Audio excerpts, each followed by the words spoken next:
You already know it's J2K. Holla at ya, boy! And we back with another WWE 2K video. And look, pretty much, yeah, I will say, right? If WWE Universe mode is trash, how do you find joy in playing this trash ass mode? Well, I have a lot of tips and tricks to help you enjoy this limited ass mode they gave us, but it is still enjoyable when you have a lot of creativity in your mind. So let's get to it. First thing first, I like to um have my division set up. You know what I'm saying? So you know, I like to keep you know I like to keep updated with shit like this. It's very important to look at the division, see what's going on. It also helps you create more matches on your show. So, for example, if I want to see, like Sami Zayn versus Santos Escobar, the Sami Zayn winning could help him get higher in the rankings. And shit like that, I can keep in track of and like, all right, you know what I'm saying? He's getting more victories and shit like that. Eventually, he's gonna deserve a shot. Or I can switch Sami Zayn and put him on for the US title contender. You know what I'm saying? Different shit. Also for females, I'm starting I believe having three titles is very key. You know what I'm saying? Having the WWE tag team women's champions, the US women's champion, and the main title for the women's is very key.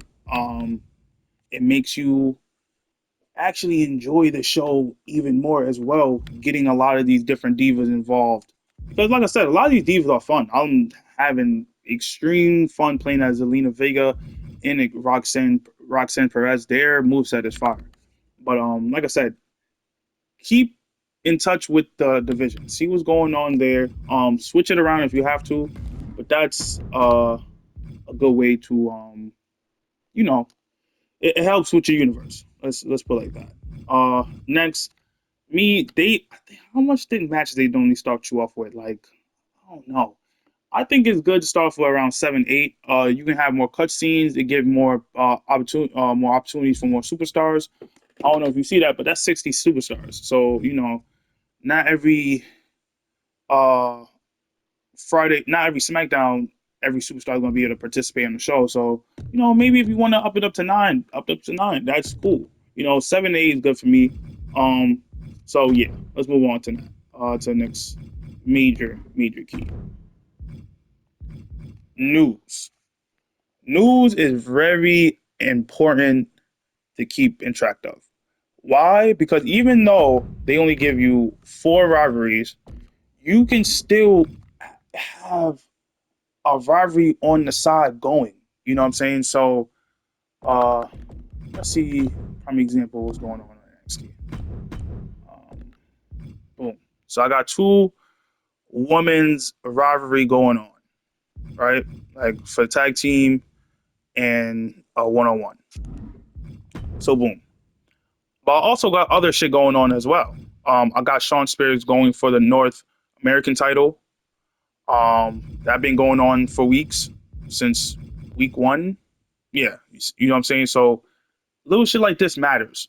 Shawn Spears upstage the champion by entering the ring after Tony D'Angelo non-title match. Shit like that is very important. You know what I'm saying? Like to keep the shit flowing.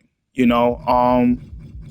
is another one. I got Cedric Alexander. I just put him on NXT because I don't got shit for him going for Raw, SmackDown. That's also another thing. If you have a lot of these extra guys and you don't really got shit going for them, just put on NXT. It gives you more opportunity to have the NXT World Championship shit going. Like I might eventually put Apollo Crews on NXT.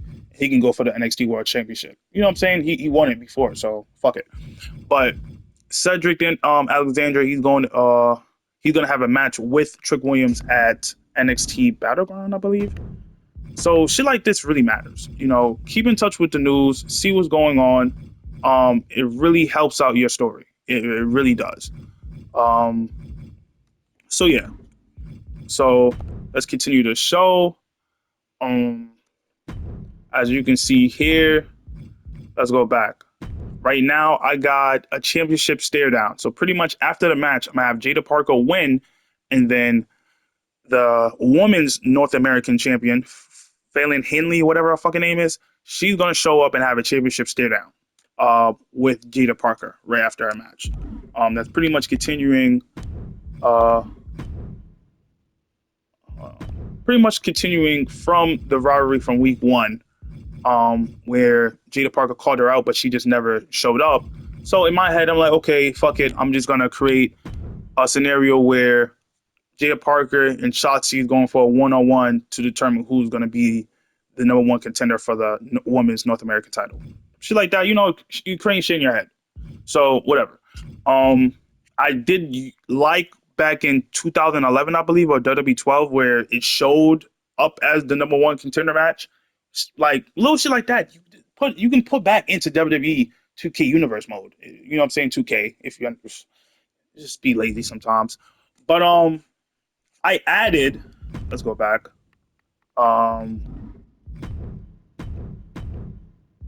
the women's the WWE Women's NXT Tag Team Champions. I don't know if I'm saying it correctly. I don't give a fuck. It's tongue twisted with these shits. But I added because I don't, for some reason these belts wasn't on NXT, so I just added it to NXT. And yeah, it just, like I said, it just, to me it's fun. I like seeing title entrances, honestly, so it just gives me more to do.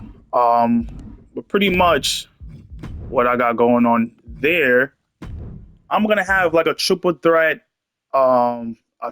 tag team match for the women's NXT Women's Tag Team champions. With these two teams, actually, might be a fatal four way. I'm bugging. Yeah, it might be a fatal four way. These two teams and also these two teams.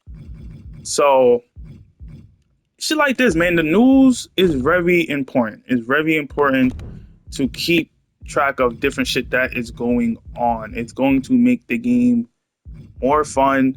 Just having little different shit going on. You know what I'm saying? So yeah. Let's keep going. Uh, yeah, you got the whole point with Trick Williams, Cedric Alexander. Okay. So uh, there are other ways to. I think really just the news is really the most important part because, like I said, sometimes you may need a break from 2K. You probably won't play this shit for days, right? You probably won't play this shit for days, and you forget, like, damn, where did I left off? Where did I left off? What was I doing? If you come to the news will help track, keep you, like, you know what I'm saying? It will get you back on track. So these are my tips and tricks to help you have more fun in universe mode. Hopefully that helped.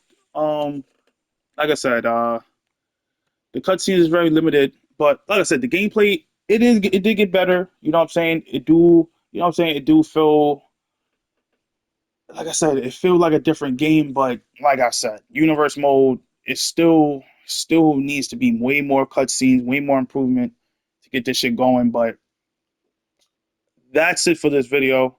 Thank you for watching. You already know it's J2K. Holla at ya. Boy! Peace.